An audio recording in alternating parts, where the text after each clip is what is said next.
Salutations, ici Talentir pour un nouveau rapport de bataille pour Kings of War 3ème édition opposant les salamandres aux orques.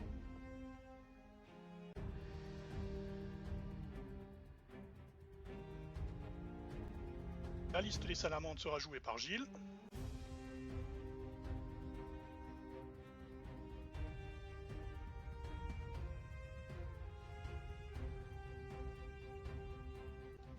La liste orque qui sera jouée par votre serviteur.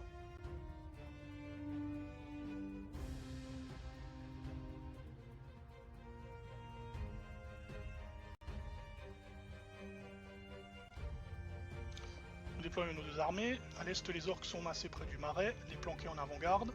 En face d'eux, l'infanterie salamandre avec des anciens, jeunes et tyrans et gekkota.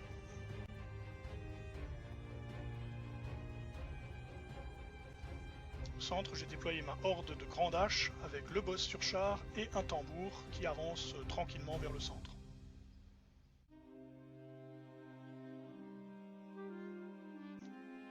À l'ouest, mon aile gauche avance, composée de deux haches, de planqués et de chevaucheurs de sangliers. Les planqués ouvrent le feu sur les gekkota qui se trouvent en face, mais sans résultat probant.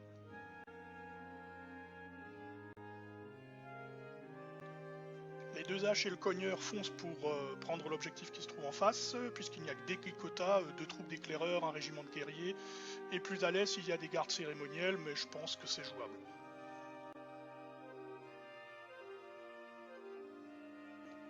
Mon boss sur char se place sur la colline centrale.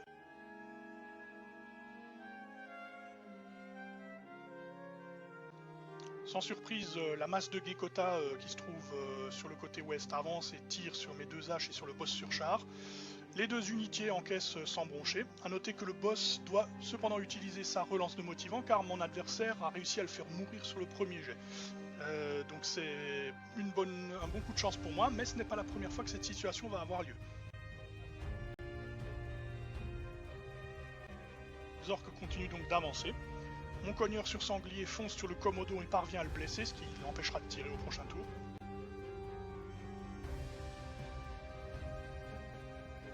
A l'est, c'est pas du tout la même chose, puisque mon adversaire et moi sommes beaucoup plus frileux.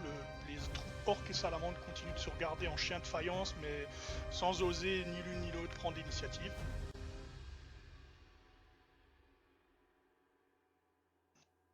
Même ma horde de grand âge, qui pourtant a de quoi encaisser, se tient tout de même à bonne distance de l'égorgeur et des tyrans.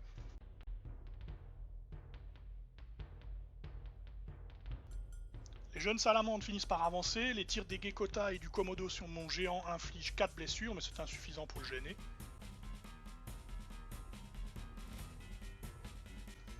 En revanche, sur le flanc ouest, à force de tirs de Sarbacane, mon cogneur finit ébranlé.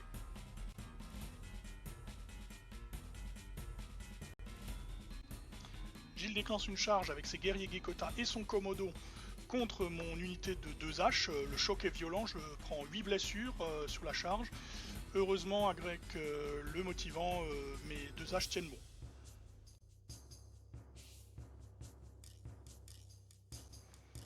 Du coup, mon boss porteur de la bannière de Gakamak qui se trouvait en deuxième ligne charge le Komodo et le détruit, tandis que les deux haches, eux, contrechargent les gekkota et les pulvérisent également.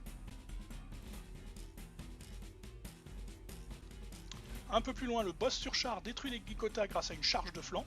Les planqués, eux, chargent la garde cérémonielle de front, mais ne lui font rien. En même temps, j'en attendais pas grand chose.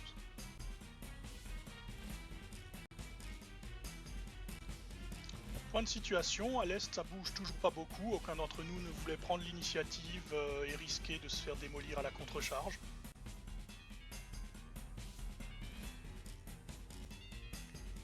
Je décide finalement quand même de me risquer, j'avance mes grandes haches à portée de charge, et le géant rentre dans la forêt histoire de se mettre à portée de charge également.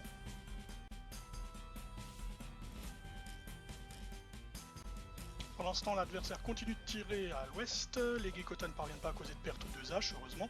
Le prêtre mage lance une grosse boule de feu qui cause finalement 2 petites blessures à mon boss sur char, et même scénario qu'avant, détruit et ébranlé, puis ébranlé au second jet, et du coup, il reste toujours là. Quant à mes planqués, ils sont évidemment massacrés par les gardes cérémoniels.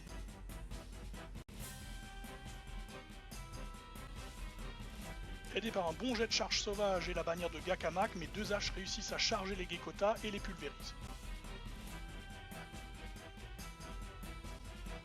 Je tente la charge avec le géant contre les anciens, histoire d'essayer de débloquer un peu la situation qui est verrouillée à droite, mais avec 5 blessures, il ne parvient évidemment pas à les détruire.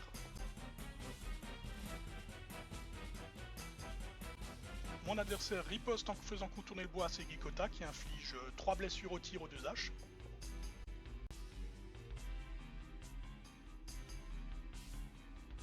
Les Gekota au milieu, eux, réussissent à causer 2 blessures au tambour, sans gravité heureusement. Ils commencent doucement à se déplacer vers la gauche, l'air de rien.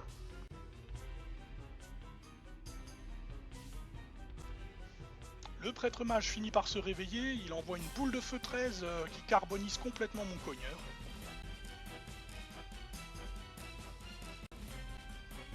Les gardes cérémoniels victorieux chargent mon boss sur char qui était ébranlé.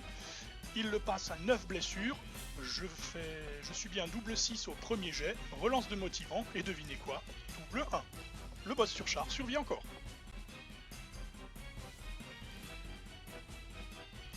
En revanche, ça ne se passe pas aussi bien pour mon géant à l'est, puisqu'il se fait charger par les anciens de face qui font leur contre-charge, mais qui ne font qu'une misérable blessure. Par contre, les jeunes salamandres de flanc en font 14, ils avaient vraiment besoin de prouver leur valeur, et mon géant est évidemment abattu.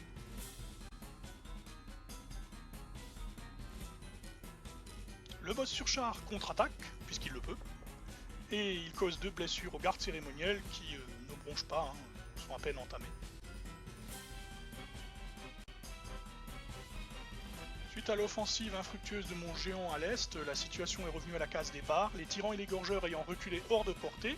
Je décide de ne pas continuer à avancer et à rester sur place pour garder l'objectif du marais, puisque j'en contrôle 2 autres, donc j'ai l'avantage à l'heure actuelle. Le sorcier, Whip le banni, continue simplement de lancer faiblesse sur les tyrans, au cas où.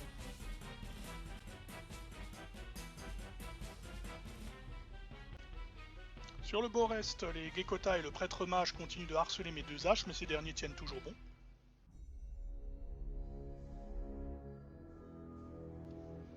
Les gardes cérémoniels chargent à nouveau le boss sur char et finissent enfin par le détruire. C'était un vrai héros quand même. Le prêtre mage échoue à blesser les 2 haches après un jet catastrophique sur sa boule de feu. Du coup, j'envoie mon boss porte-bannière charger ce magicien. Il ne parvient cependant pas à le tuer, mais il l'entame. Mais décidément, ce prêtre mage est un petit couard, il se désengage et le reste des troupes avance vers l'objectif. Avec une touche, c'était la première de sa partie, de l'égorgeur Gekota et les tirs de ces Gekota sur mes 2 haches, mon régiment finit par sauter, me faisant perdre l'objectif qui se trouvait tout à l'ouest sur la colline. Désormais, nos 2 armées sont à égalité.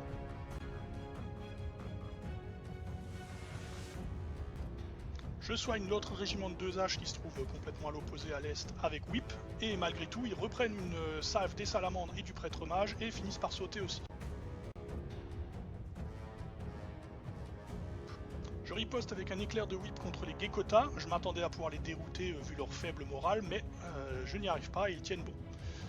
La fin du tour 6, on est toujours à égalité, donc je me dis que finalement c'est pas si mal. Malheureusement, pour mon plus grand malheur, nous tirons un tour 7, et donc mes troupes décident de tenir les objectifs et de ne rien tenter. À l'ouest, je commets une énorme boulette, puisque j'oublie de charger à nouveau le prêtre mage avec mon porteur de bannière. Du coup, lors de son tour, Gilles fait déplacer sa petite troupe de Gekota survivante pour me prendre l'objectif nord-ouest, ce qui était un peu prévisible. Le prêtre mage, lui, parvient à se mettre pile poil en position de tir de boule de feu sur mes chevaucheurs qui tiennent l'objectif qui est dans ma zone. Il cause 4 blessures et il fait un double 6 sur le jet de morale, il déroute mon unité me faisant perdre cet objectif en dernière minute.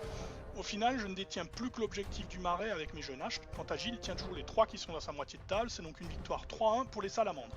Félicitations à Gilles pour sa victoire et un grand merci pour sa participation. J'espère que cette vidéo vous aura plu, je vous dis à la prochaine fois et d'ici là, que les dés vous sourient.